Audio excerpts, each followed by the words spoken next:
The broadcast is now starting. All attendees are in listen-only mode. All right, good afternoon and welcome to this webinar on shaping tools for transportation performance reporting. Thanks everybody for joining us. I'm Sean Sloan, Senior Transportation Policy Analyst at the Council of State Governments in Lexington, Kentucky. CSG is proud to join Cambridge Systematics in hosting this webinar today. CSG has long been a supporter of state performance measurement initiatives through efforts like our States Perform website, which provides access to interactive, customizable, and up-to-date comparative performance measurement data for 50 states in 6 policy areas, including transportation. Statesperform.org is where you'll find that. Cambridge Systematics is, of course, well known in the transportation world for its consulting services in a variety of areas. For this project, they're under contract to the Federal Highway Administration to design a performance reporting system based on research into audience preferences and the most effective data visualization approaches. Demonstrating performance has become an important focus, of course, at both the state and federal levels, and will likely become even more so as we enter the MAP 21 era. So the folks at Cambridge Systematics have asked CSG to host this webinar to enlist your help in shaping ways to present performance data. And joining us on the line from Chicago today to take us through the process is someone who is no stranger to the transportation policy world herself. Deb Miller is the former Secretary of the Kansas Department of Transportation, where she worked for 3 governors and oversaw an agency that employs more than 3,000 people with an annual budget of more than $1 billion. She has over 30 years of experience in transportation policy and planning, and she currently serves as a senior consultant with Cambridge. Secretary Miller is joined today by her colleague Sam Van Hecke, an expert in transportation performance measurement and reporting, data visualization, and transportation project prioritization. So I'll turn things over to them in Chicago.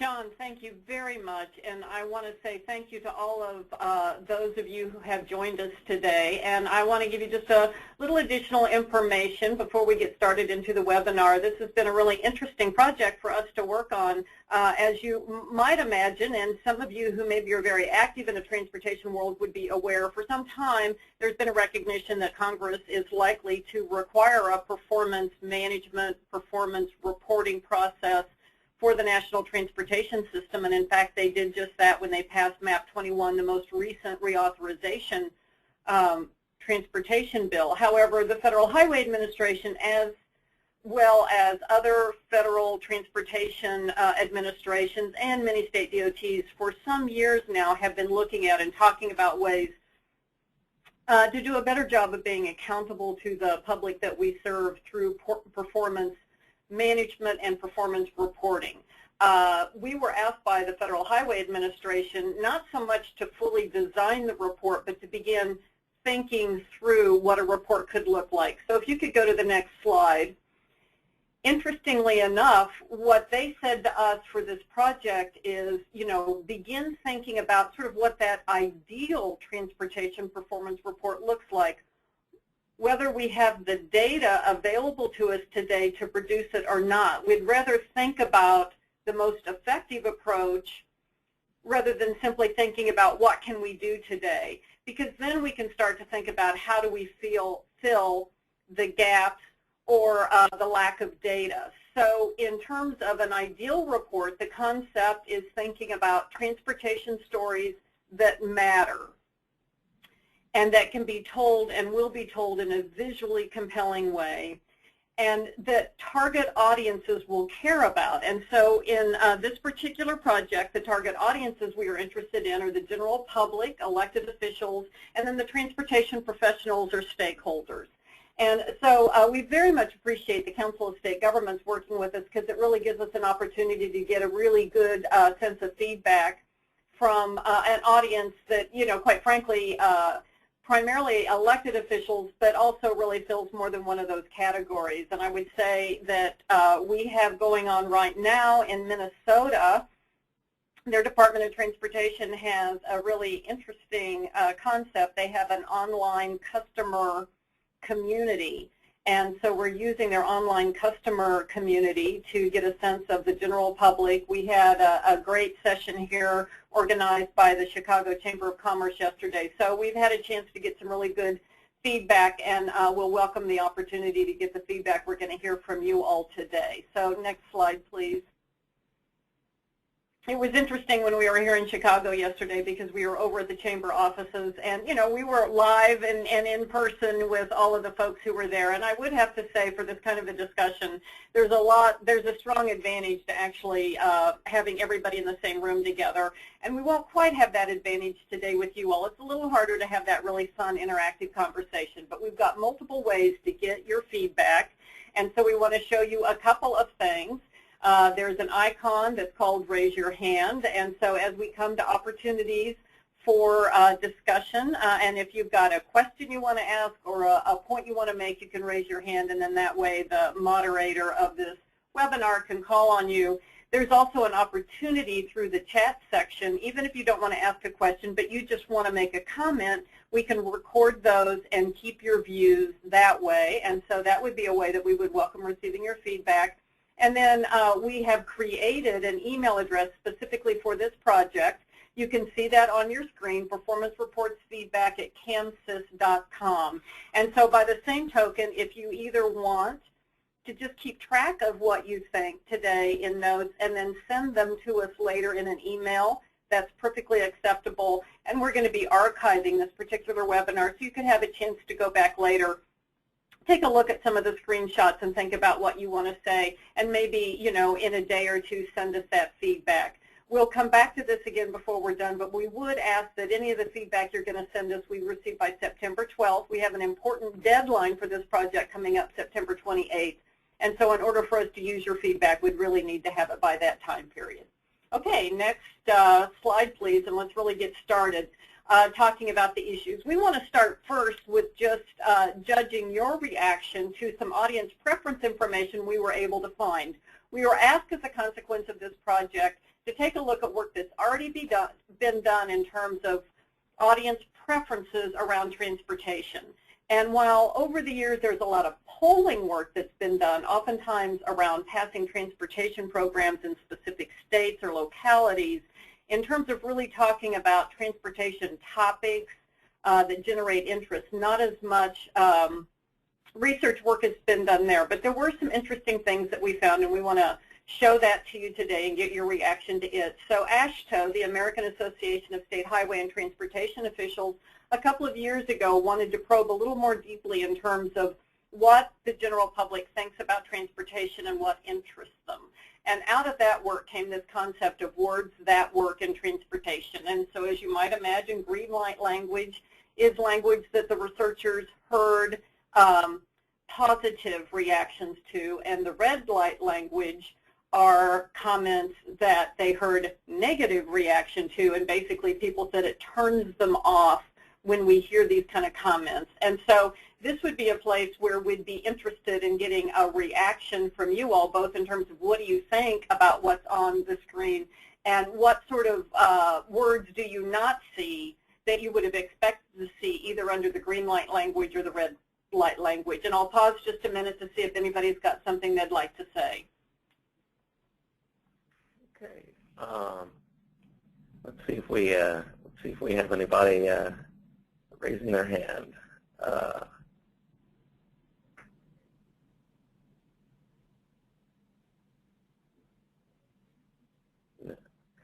Anybody want to participate here? Just use the raise your hand function on the control panel on your screen there, or you can enter a comment in the chat section down below.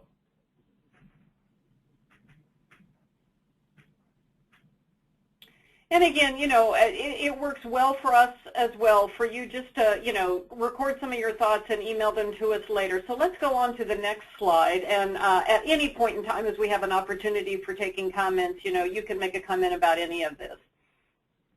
Here's some interesting work that came from the Minnesota DOT online customer community that I'd mentioned previously. Through their community, they had a chance to probe the issue of their own performance reporting, particularly around the issue of accountability. You know, DOTs, I'm sure a lot of governmental agencies are starting to use that language a lot. We need to be accountable to the public, accountable to taxpayers. So they went out and said, if our goal is to be accountable to you as the public, what does that mean to you? What would you need to know to feel like we were being accountable? And I think that ends up being very applicable to our project. So here are the 4 things they heard loud and clearly from their community. The first is people indicated they still don't really understand where the dollars that go for transportation are coming from. That's just not necessarily that clear to them, and they certainly don't understand where it's going to. They also indicated that, you know, once you've got your public money, somebody's making decisions about how you spend it. They're setting the priorities. How are those priorities actually being set, and who is it that's making those decisions? And again, that was an arena in which they just didn't feel like they understood very well. And particularly applicable to our project, they said, you know, if you want to be accountable to us, it must mean that there are certain things you're trying to accomplish as an agency, but we don't know what those are, and we need to know what they are, and then we want to know whether or not you're making progress in meeting the goals. Next slide, please. And then going back to the AASHTO work that we had mentioned previously, they came out with a set of what they were sort of calling transportation stories that, based on their research, they concluded worked. And I want to say just a few things about some of these that I think will be helpful to you in terms of putting it into a context, and this comes from having read the report. Sustainable mobility, I think, is an interesting one because increasingly in the transportation world, I'm sure in others, sustainable is taken on an environmental term. But when you read this research, that's not what was meant in this case. There is a feeling on the part of the public that we fund projects that we can't fully afford, that we're not thinking all the way through to the end in terms of what will it take to maintain it long term. And so they're saying we want it to be sustainable. And when you're doing something that's supposed to address congestion and make us more mobile, but you know, a year later it's just as congested as it was before the project, that's not sustainable. So from the standpoint of this research, that's really more what sustainable meant, not as much of an environmental comment. Secondly, the technology and modernization I thought was interesting. One of the things that came out in the research is that people think we haven't been very quick in the transportation world to adopt new technology. And they're not asking us to plan flying cars, but they think that we should make better use of technology, and if we did that, we could make transportation better. And then finally, the last one I want to make a quick mention of was environmental impact. And again, this comes from reading the report. But when they said environmental impact, what they picked up in the focus group work that they did was that generally the public doesn't see transportation projects as having a huge environmental impact, or at least they weren't necessarily concerned about it, but they were more interested in the environmental issues related to vehicles themselves. Air quality issues, emissions, is it getting better, is it getting worse? So those were the sort of environmental stories they indicated they'd be more interested in hearing about in a transportation context. So again, another opportunity. I want to pause here and see if we have any comments on any of that information or other views about a transportation story that you would really want to hear about. All right, let's see if we did have one question from earlier. Yeah, let's look at that. One comment from earlier on the screen about the green light and red light language. Someone says, I'm surprised that maintenance is on the red light list. We must maintain our assets in order to be accountable and responsible, was that person's comment. We've gotten that from several people, and you know, I agree. It was an interesting one to me as well. And a couple of people have commented that they were surprised safety wasn't on the list. Mm-hmm.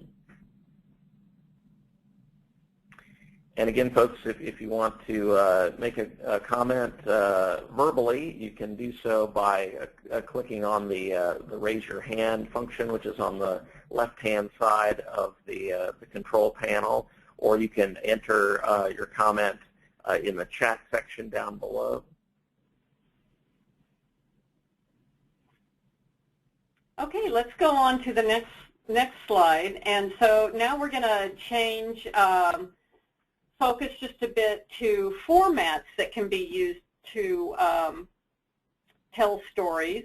And so we want to look at some of the basic visualization techniques being used. And the first format we want to talk a bit about are infographics. And we're going to show you 4 different approaches to developing infographics. And in this case, not transportation related, but just infographics that have been used. Most typically an infographic is going to be static, although they can be interactive. And we have an example of an interactive one in the presentation you'll see in just a minute. But primarily the purpose of the infographic is to take sort of dense information and to show it in representational ways that makes it more understandable.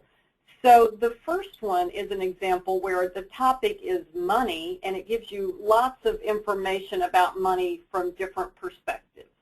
So you can kind of see that one up on the screen. Then if you go to the next slide, this is another approach to an infographic, and in this case, it's taking one number, in this case, the number of uninsured Americans, and uninsured from the standpoint of health insurance, and trying to take that big number and show different ways to understand what it means. And you can see that there was a real attempt in this infographic to find, you know, kind of clever, surprising ways to make people think about what that number represents.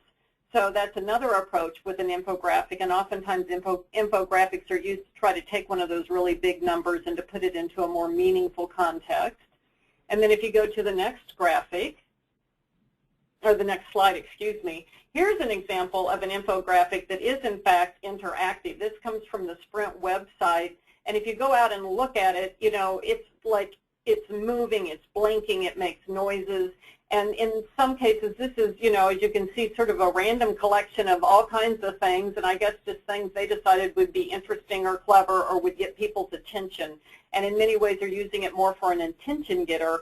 And if you go out to the website, some of these things, you know, you can, sometimes you click on it and it just makes it go tweet, tweet, or whatever. But in some cases, you can click on it and get additional information. For instance, the one up there that's about traffic, you can see more than one community, as I recall, to see what their traffic is doing, and it's real-time traffic.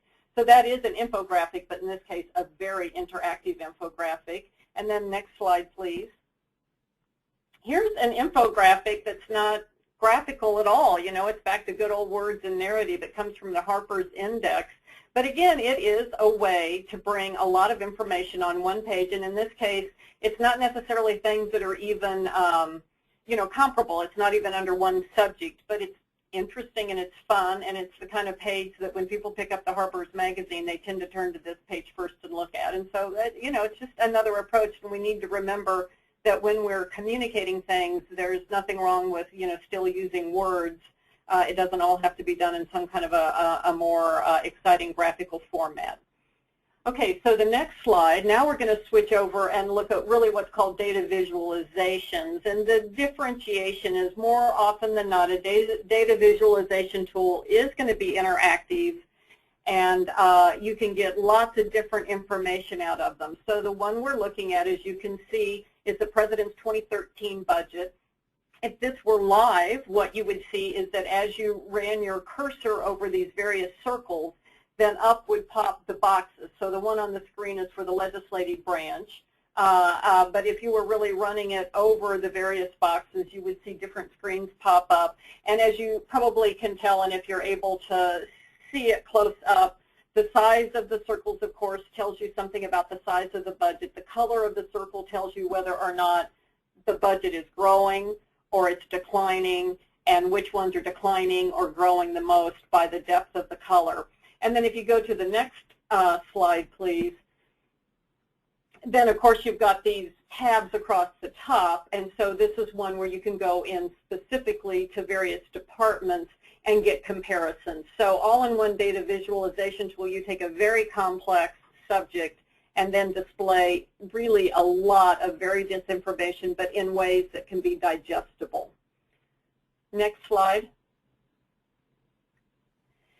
So this is an example, and these are just multiple screenshots from the Cancer Institute's site. But the point we wanted to make here and to get you to reflect on, one of the things that's interesting at the Cancer Center site is that the user can be in control.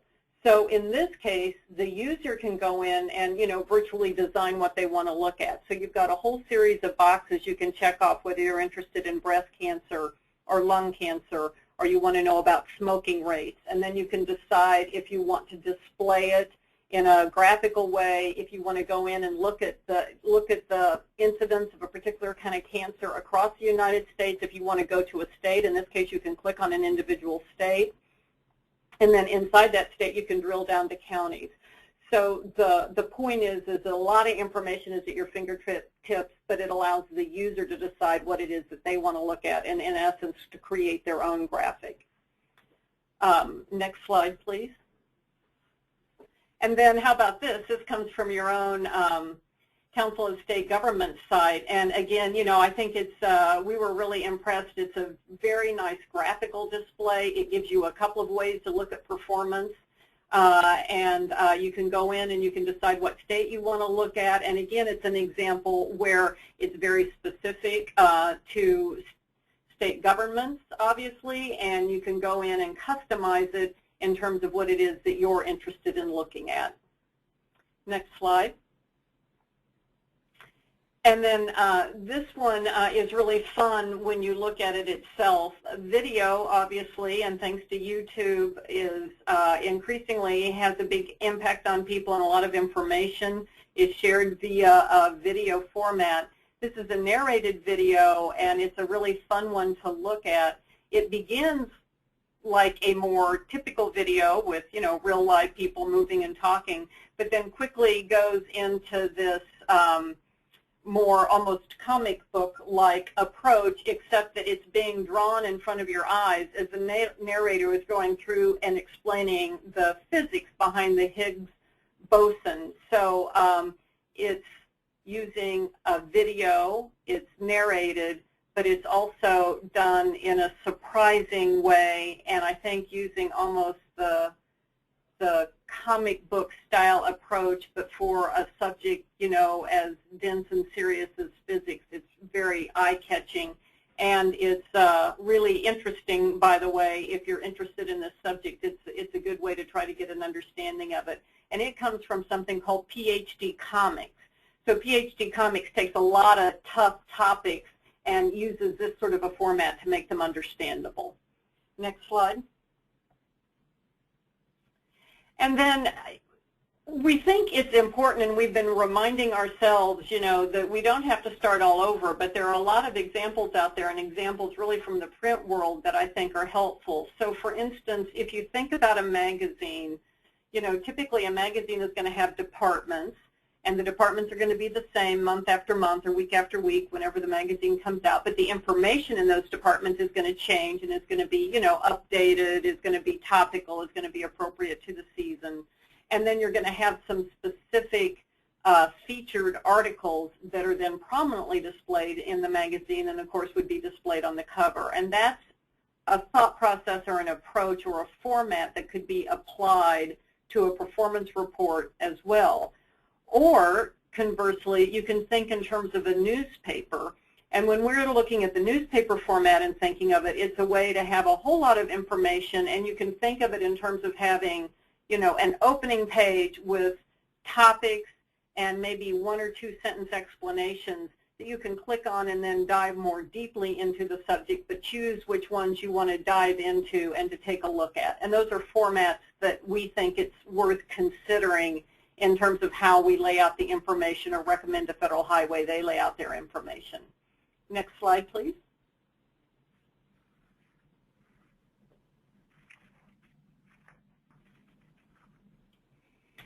And then finally, the dashboard concept. You see this particularly in the transportation world, but I suspect that there are, certainly a lot of other places, and in the business world as well, that uses sort of that dashboard concept. So, kind of looks like the front of a car and giving you all of that information. In this case, as you can see, it comes from the Virginia Department of Transportation. And besides at a glance, getting a sense for, how they're doing in multiple areas, and the colors obviously cue you as to whether or not this is good, bad, or neutral. But the other thing is you can click on these various topical areas and then drill down and get more information under each of them. So that's another way to think about organizing information. Next slide.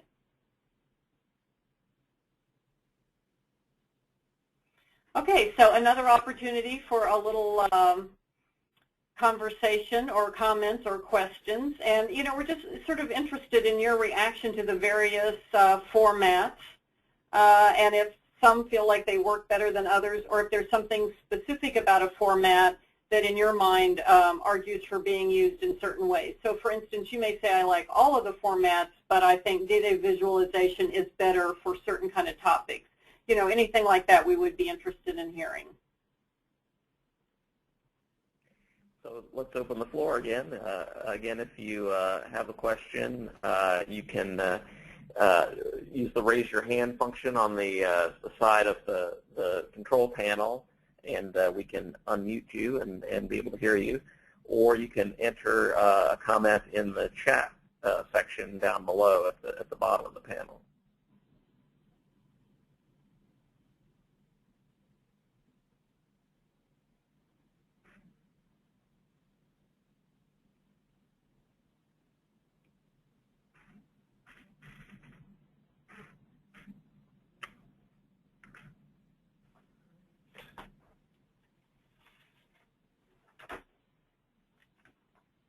Doesn't look like we have any comments yet. Okay, let's go on to the next slide then.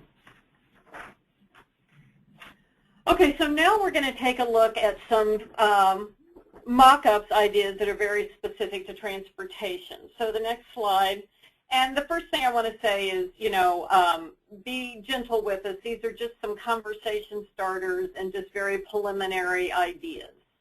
So if you go on to the next slide. So here's maybe something that might look like a page in a performance report that the Federal Highway Administration can do. You can see, topics to explore over on the left. It's really kind of giving your navigation for the site and the various things you can get to. And this opening page is on bridges. So you've got multiple bridge issues that typically people are interested in, like congestion and how bridges might relate to each other, the condition of bridges, what bridges cost. And then in this case, each of these, we've used this language of you should know. And so if you click on you should know, you could get more information. So if you'll go to the next slide.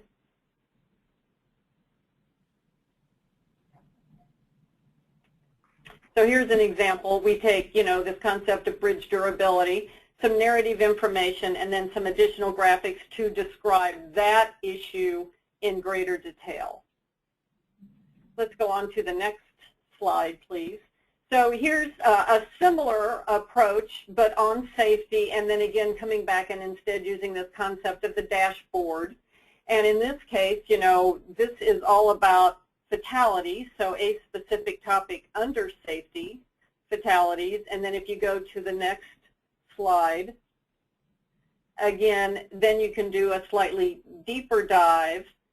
And, in this case, are our roadways safer? Yeah, we're going to give you a conclusion. Yes, they are. And how can we draw that conclusion? Where, here are 3 trend lines and actual, snapshots of where we are today. And it gives us a way then to assess whether or not this is getting better or getting worse. And it's sort of been concluded for you there and gives you more information than you got on that front page. Okay, the next slide, please.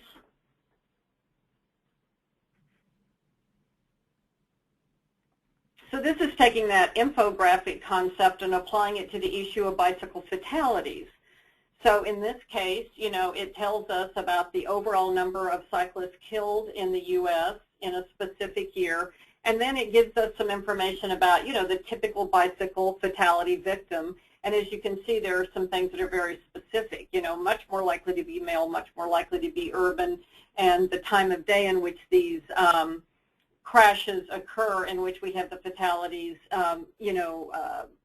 obviously happen throughout the day, but more between the 4 p.m. and the 8 p.m. time frame. So that's another way to deliver information, maybe in an interesting format, but around a particular topic, and I think we would call this an infographic.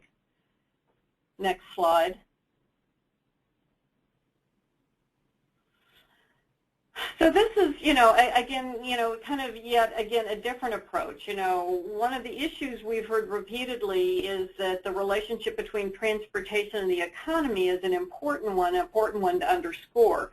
So this is kind of taking a slightly, broader look at how we might do that. So, starting off over in the right-hand corner, just a little bit of information about, freight moving on our system, which clearly ties to the economy, and lays out what those relative shares are and whether they're going up or down, or you can kind of see from the arrows and the colors that gives you some information. If you drop down to the bottom, maybe something that's just more interesting. It's not so much reporting performance, but it's topical issues in the area that are informative and interesting. So maybe there's a quiz, maybe there's something interesting that has to do with an American company and how transportation, helped them do something good for their company, just an example. And in this particular case, it's an example that came from Ford. Or, maybe we have sort of an international arena in which you can get a sense for what sorts of things around the transportation, the economy are happening across the world. And then finally, if you go up to this big map, there's a new site being developed, or a tool. I should call it a tool. And boy, I'm not sure I can tell you right now what TPIC stands for. I should know, but it's a tool that can be used to estimate economic impact, and it's being set up so that the inputs are state-by-state specific because they change slightly, but it's a tool then that can be used to take a major transportation project, pull out the major important indicators from that project. If it's in an urban area, its length, some of those kind of things, and put it through the tool to get a sense for what kind of an economic output the project could have. And in this case, what you could do is go in state by state. It'll take you to the tool. You can input your particular project and get that information. Now, there are lots of other things that can be said about transportation and the economy. This is just an example of something that's maybe done in a more almost magazine-like, not rigidly transportation-focused sort of way, but just a slightly different approach. Next slide.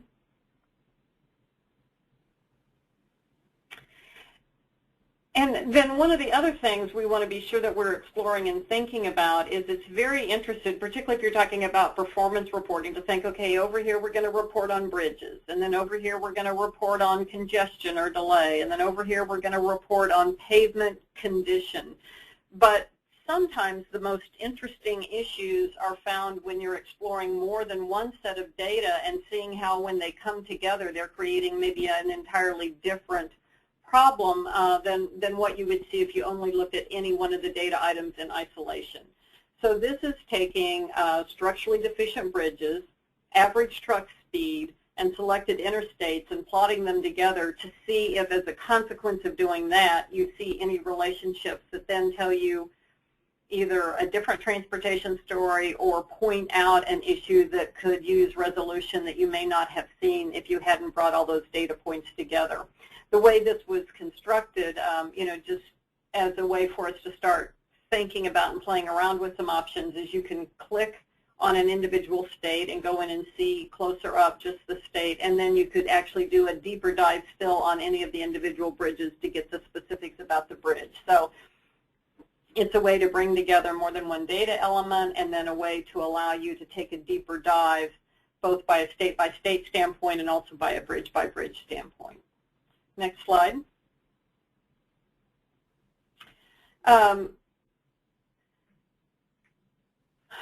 So one of the things we've been thinking about is, how do you start really wrapping your arms around how you organize a performance report?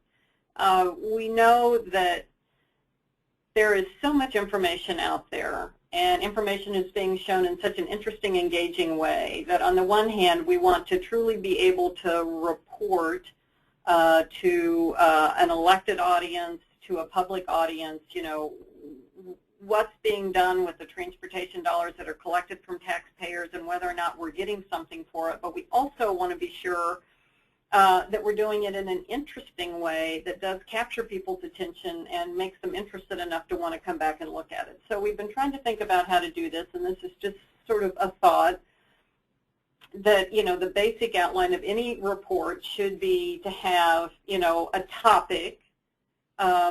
Maybe the topic is transportation and the economy. Maybe the topic is bridges in the United States. And then we need some performance targets around that topic. So, you know, we know what we're trying to understand. We need to be able to show a snapshot of the performance today as it exists. But, you know, a snapshot is just a snapshot. In some ways, you don't know very much, and you certainly can't know if it's getting better or getting worse if you don't have trend information. So we're thinking we always need to be sure we're bringing forward some performance trend information. But even with the trend, you know, sort of putting things into perspective, even trends can obscure the real perspective about something. You can have a trend that maybe just isn't very good, but perhaps it's in an arena that isn't as significant either to the economy or to safety or, you know, whatever the issue is. So we want to be able to put everything into a perspective. And then, as I said, you know, we want to get people's attention. There's a lot of little interesting facts that maybe don't report performance, but they engage the audience. They might help inform the performance, even if it's not directly related to performance, or at least inform the topical area. So, you know, we're thinking that salting the report with, you know, sort of factoid / attention grabbers will be important. It's not just, you know, something to do for the heck of it, but maybe an important element. And to date, we think that it is important to audiences that they want to be able to manipulate the data themselves, that at least in some places in the report, you need to be able, as the user, to go out and to design what it is that you're looking at and to decide what it is you want to look at.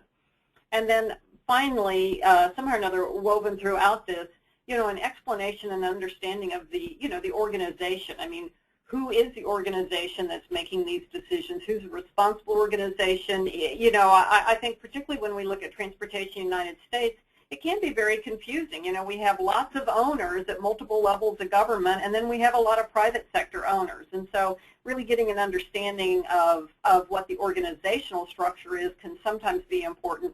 And then an explanation of funding, in some ways building off what we learned from the Minnesota online community. I don't know that the public really does quite understand what they're spending for transportation and where it's going and sort of what it has to do with them. So, you know, we're thinking whatever topic we're reporting on, you know, each of those topics needs to have some element of these concepts woven into how we're reporting. And so, again, I'd like to pause and see if there are any comments, questions, or things you'd like to say on this. We have one person who's had his hand up for a couple of slides. John Sylvia is on the line. Mr. Sylvia?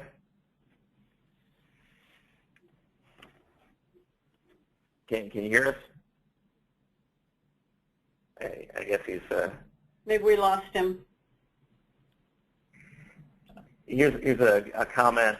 In measuring safety, how do we distinguish between law enforcement responsibilities and Department of Transportation responsibilities?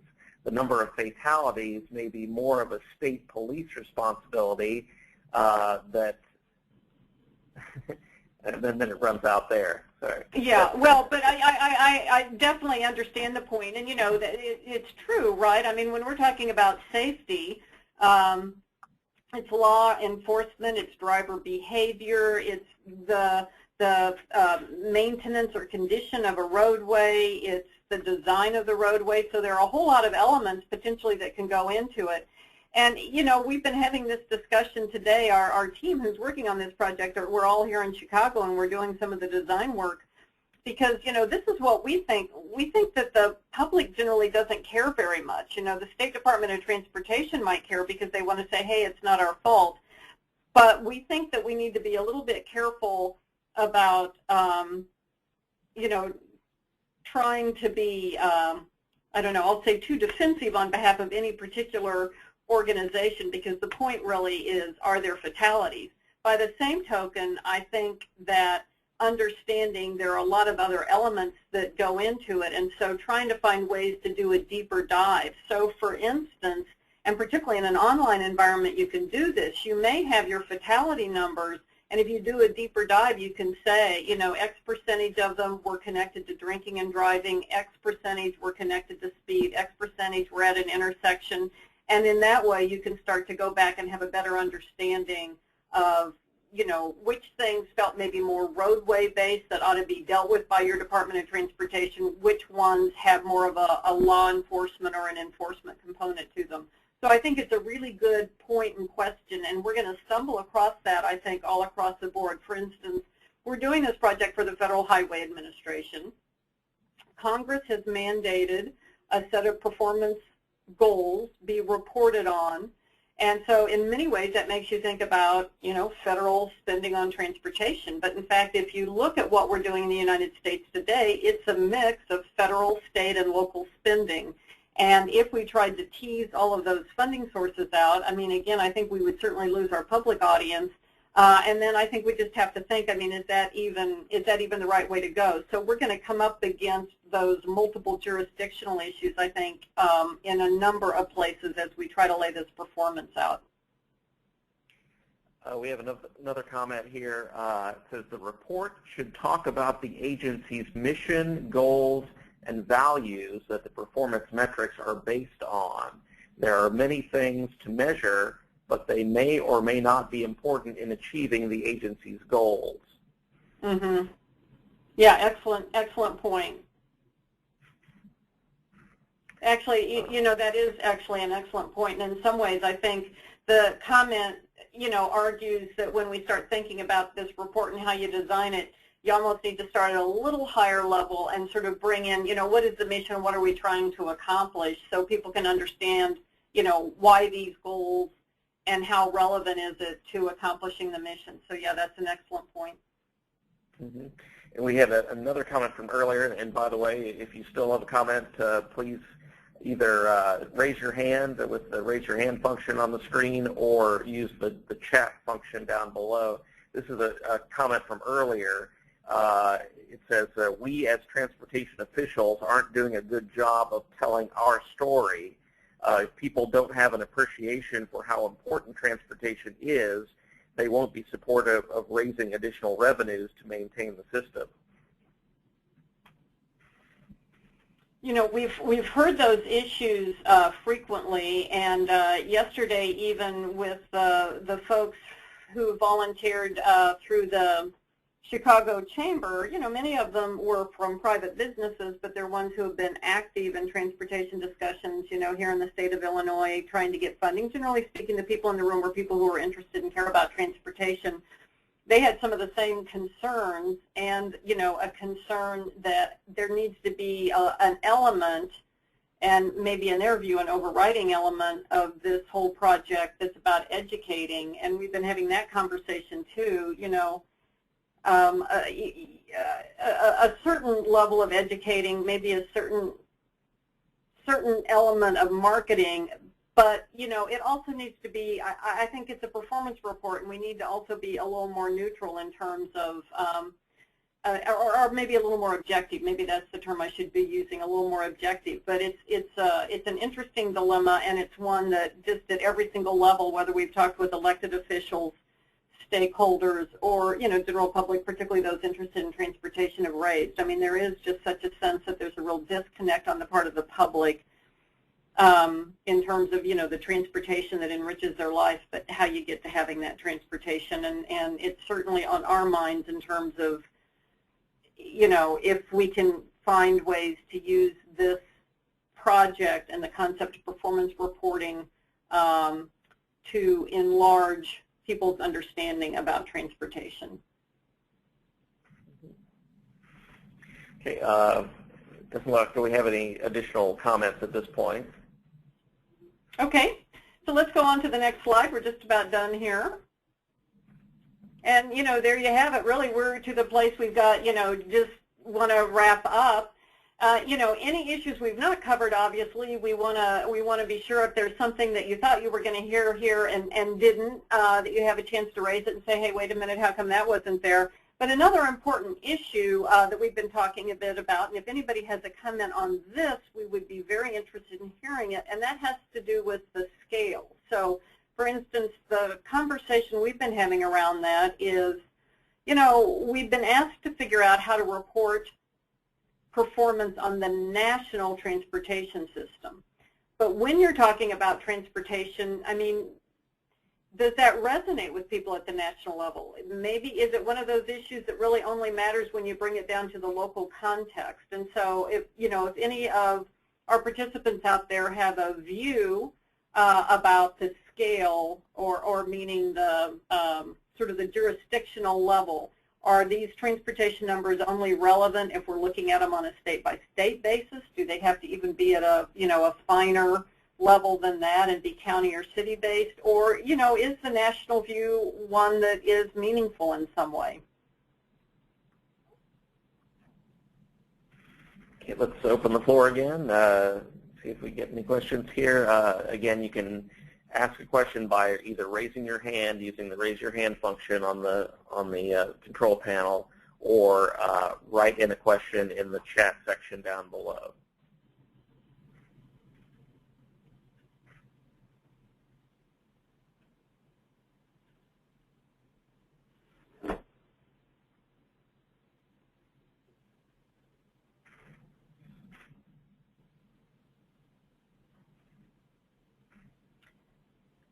There are a couple of ways. Oh, excuse me. Go ahead, Sean. Sorry. It says availability of county and local data would make it difficult to go below the state level. Uh-huh. And another good point for, you know, anybody that knows a lot about this data, it can be hard, quite frankly, even at the state level, to get state-by-state data that's comparable such that you can roll it up to sort of a national view. When you start getting below the state level, it is true, you know, both the availability but particularly the comparability of data does start to fall away. So it raises some practical questions and concerns. And, you know, you have to be driven by practicality as well. It may be interesting to know at a county or a local level, but it may not be currently feasible or practical to show it that way. Another comment here, it says the average citizen doesn't know what the national highway system is, and their main concern is the local roads that they travel daily.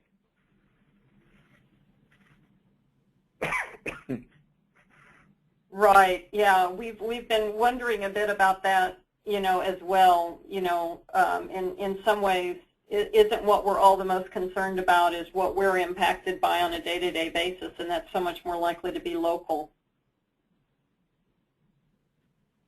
Okay. And any additional questions or comments, folks?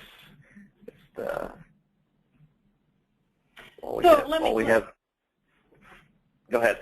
Well, I was going to say, you know, as people are thinking, if there's something else you want to say, you know, we don't have to hurry away here, but I just wanted to say, as you can see on your screen, a couple of ways to get in touch with us. We already talked about the email address we've created specifically for this report, and you can see that on the screen and write it down. I won't read it back to you, but, you know, also, particularly if you have questions or you're even interested in sort of engaging a little bit more in back and forth, please feel free to email me directly. You know, I'm just transportation geeky enough. I always find this stuff interesting, and if you've got some thoughts and we can kind of, you know, have some dialogue, by all means, if you email me directly, we'll be able to handle it that way, and I would welcome any thoughts or comments.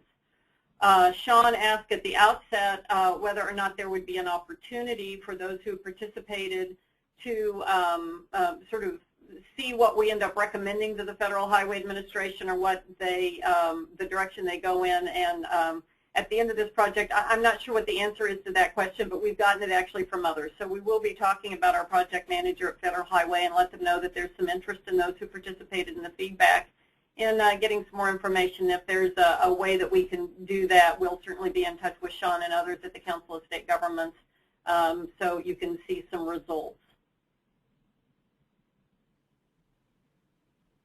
Okay.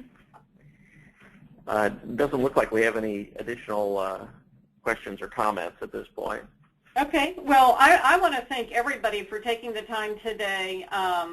It's always interesting, and we get a little different perspective every time. And you know, as we said, you know, by all means, send us an email, and any thoughts you want to list will be very helpful to our project. Oh, yes.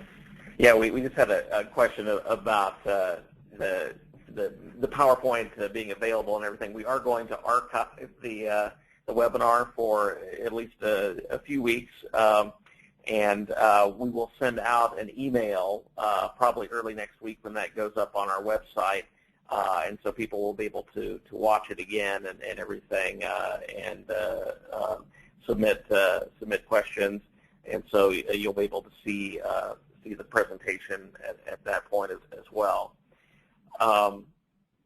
Is there anything else for the good of the order, Secretary Miller? I think that's it. I just want to say thank you. Absolutely. Secretary Miller, thank you so much for allowing CSG to be involved with this project. I want to also thank everyone who joined the webinar today. Don't forget, you can still provide feedback, as we heard, at the two email addresses listed there on your screen. And as I said, we'll also be archiving the webinar in the CSG Knowledge Center, and everyone who joined us today will get an email with the link where you can watch it again once we have that posted early next week. Here at CSG, we're planning a whole host of transportation-related webinars over the course of the next year, and we hope some of you who joined us today will come back for some of those. You'll be able to find out more at www.csg.org. And you can get updates from us on Twitter as well, at CSG Transport and at CSG OVTS are our handles on there. Again, I'm Sean Sloan, Senior Transportation Policy Analyst at CSG. On behalf of Secretary Miller, Sam Van Hecke, and my colleague Heather Perkins, helping out on the technical webinar stuff here in Lexington, thanks so much again for joining us, and we're adjourned.